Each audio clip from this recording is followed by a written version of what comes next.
Hello hello hello বন্ধুগণ, আমি আবার চলে এসেছি একটা নতুন ভিডিও নিয়ে। আর আজ বানাবো কমলা লেবুর, না কি বানাবো সেটা বলবো না। আমার মা কমলা লেবু আর এই শীতকাল এই সব নিয়ে যে কি জ্বালা যন্ত্রণায় আছি সেসব বলে বোঝানো যাবে না। আমার মা দিন রাত বলে একটা কমলা লেবু খা।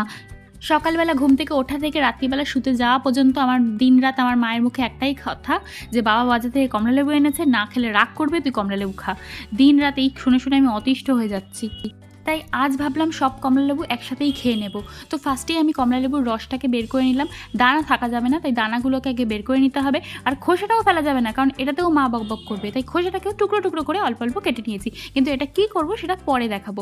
এবার 1 লিটার মতো দুধ নিয়ে নিয়েছি। দুধটাকে ভালো করে গরম করতে হবে, মানে ফুটাতে হবে। আর দুধ যতক্ষণ না ফোটে এক দৃষ্টিতে ওই দিকেই তাকিয়ে থাকতে হবে, কারণ একবার যেই আপনি পলক ঝটকেছেন তেমনি দেখবেন একদম দুধ গড়িয়ে মাটিতে লটাপটি খাচ্ছে। যাই হোক, তারপরে কমলালেবুর রসটা মিশিয়ে ছানা কেটে গেলেই তারপরে ছানাটাকে একটা সাদা কাপড়ে মুড়িয়ে রেখে দিতে হবে। একটু ম্যাশ করতে হতো গরম ছানাটাকে, কিন্তু আমি বুঝতে পারিনি বলে এটা পরে একটু শক্ত হয়ে গেছিলো।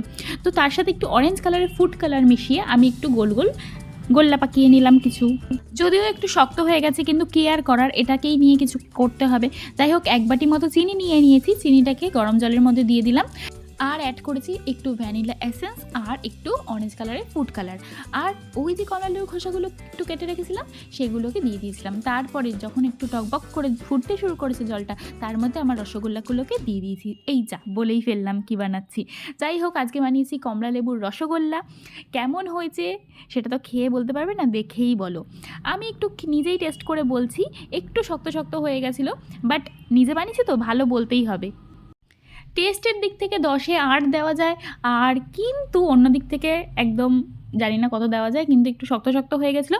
তোমরাও বাড়িতে বানিয়ে খাও, আর অবশ্যই আমার ভিডিওটা লাইক করো। টাটা।